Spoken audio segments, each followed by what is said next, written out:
Bitcoin just started the year off with some New Year's resolutions, as it recorded its 5th straight daily higher high to start 2026, breaking 94K for the first time since November of last year. And we're not even a week into the new year, and we already got Tom Lee putting out price predictions. As I said, you're getting right back on the horse. 250? 250,000? Yeah, you can bleep me out too if I just say the number. Oi, that boy Tom A. Despite the 250K price prediction already, in his defense, he's not the only analyst saying that Bitcoin is going to have a bullish year in 2026. Bill Miller has some thoughts too. And other analysts have made some charts noticing that behavior has flipped on January 1st. But beyond flows, charts, numbers, price predictions, here's a couple of stories that have caught my attention to start the year. And these stories lead me to believe as to why the world is going to understand why they need Bitcoin in 2026, not just for the price. They're also pointing out the fact that the legacy establishment is on its last leg. We've got a lot to cover today. This is Dante Cook with Bitcoin Simply. Let's go.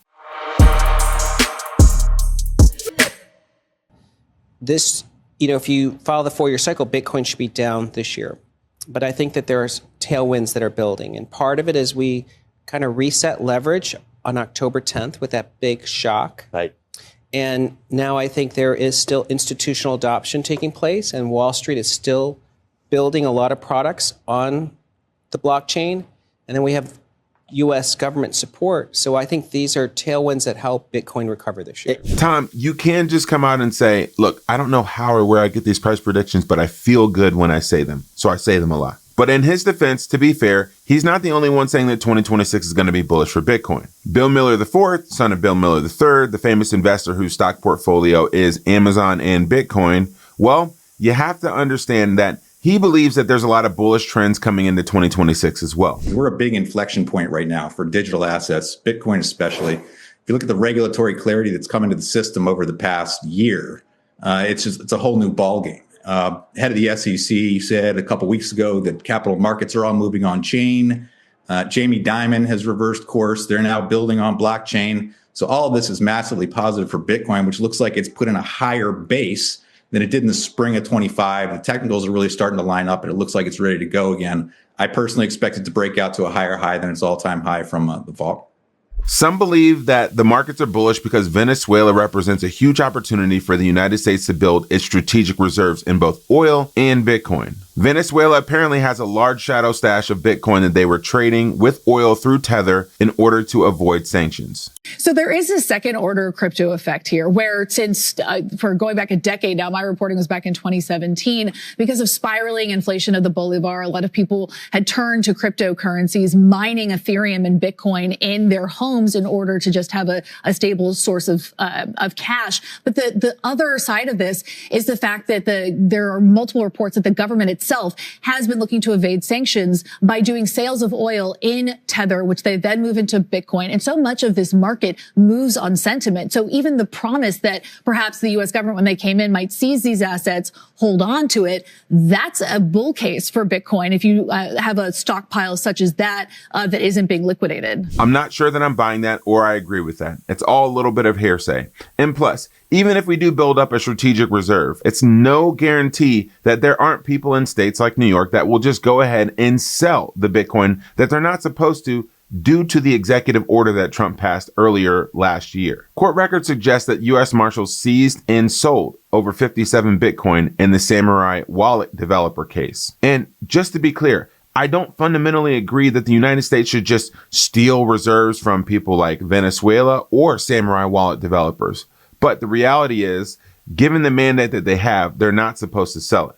But some people think that that's bullish. The CIO of ProCap Bitcoin Financial, Jeff Parks, thinks it's because the long call options outweigh the put options happening in Bitcoin right now, causing some volatility to the upside in Bitcoin. Another analyst pointed out the fact that the global money supply growth is at 9.9%, the highest since July of 2020. But the interesting stories that I'm paying attention to have nothing to do with price. I don't want you to think that this show is all about bullish price predictions, because it's not. It's for your journey and for your betterment to understand why I believe that the world is going to know and need Bitcoin in 2026. Here's a couple stories. When property begins to be be stolen from people. In major cities like New York, well, people are going to understand the need for digital property rights and rights that can't be confiscated by government officials who are newly elected and not even a week into their office, proclaiming that they're going to take your property for the collective good. I think the reality is that for centuries, we've really treated property as an individualized good and not a collective good. And we are going to transitioning to treating it as a collective good and towards a model of shared equity will require that we think about it differently. And it will mean that families, especially white families, but some POC families who are homeowners as well, are going to have a different relationship to property than the one that we currently have. Having your property taken for the benefit of others and for the color of your skin is a slippery slope. We've been here in America before. This isn't political, and I'm not picking sides here like I did in a few videos ago, even though you all said that I was picking sides. This isn't a political statement. When people realize that their hard-earned tax dollars are going towards fraudulent enterprises, well, they're going to understand the need for newer, transparent forms of government and newer, transparent forms of money. It's simple. There's a lot of fraud happening here in Minnesota. You've been living here for years now. How bad is this fraud? So I was born in Minneapolis a long time ago. I've lived my whole life here. And my opinion is that this is the worst fraud in human history. What is occurring in Minnesota and more specifically in the Twin Cities right now. How much money do you think has been sent around fraudulently here inside Minnesota? Over the years, I would say anywhere from 80 to $100 billion. And right now, we're in the midst of an $80 to $100 billion fraud happening, which is one of the largest in the history of the world. When they realize that their money isn't even safe in banks, well, they're going to demand a newer system. In December of 2025, some people carried out a literal Ocean's 11 Italian job type bank heist at the Sparkasse Bank in Geisenkirchen, Germany. During the holidays, professional thieves drilled through a concrete wall. They opened 3,000 safes, which had cash, gold, euros, precious jewels, and other items in there, and stole up to $52 million worth of people's money that they thought was safe because it's not in a digital form. The theft was discovered 2 days after it actually happened when a fire alarm went off. The crazy part about this is people's life savings were stolen that they thought was safe. People only have 10,000 euros worth of insurance on those boxes. This is stuff out of a movie. And when this happens, people are going to realize the need for protected digital assets,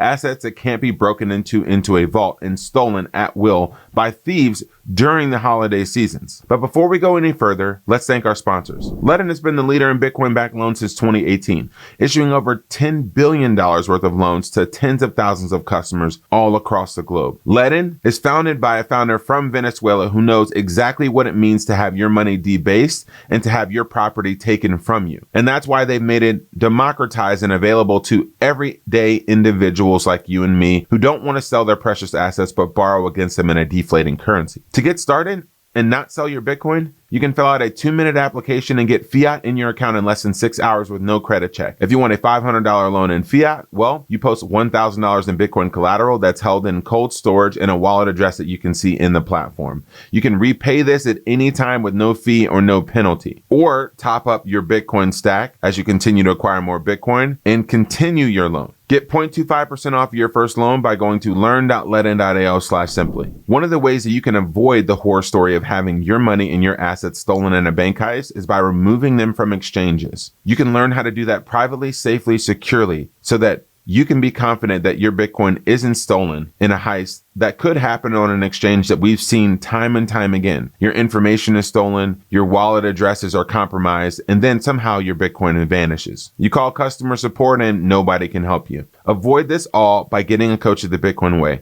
They'll walk you through step by step of how to avoid this and how to get prepared for a future where there could be confiscation of assets. Schedule a free 30-minute consultation with the team at thebitcoinway.com/simplybitcoin. People are going to realize that they need Bitcoin when they go to elect their elected officials officials, and they have a technology that allows them to circumvent government controls and the government's ability to literally control what they can and can't say on social media. The executive director of the Ugandan Commission of Communications says that they can control BitChat. You shouldn't use BitChat. It's not good for you. We're going to be able to control it, and you're going to get in trouble if you use these sorts of technologies. To which Jack Dorsey says, interesting. People will realize the need of independent money when they see the value of independent media. A YouTuber single-handedly took down one of the people that was going to be the vice president of the United States just less than a year ago. Sure, the price predictions are good. Sure, we're all here for money go up. But there will be some social unrest in 2026 that's going to point out the need for a decentralized open source protocol and network like Bitcoin. And that's when the world's going to realize that they need Bitcoin. Not just for the price,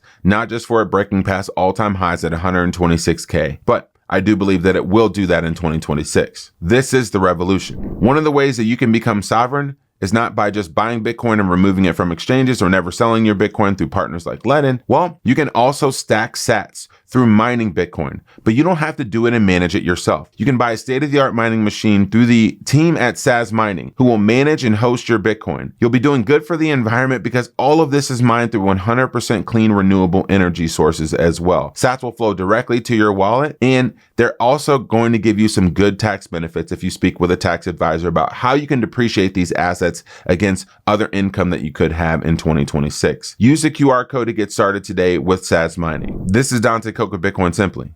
Happy stacking.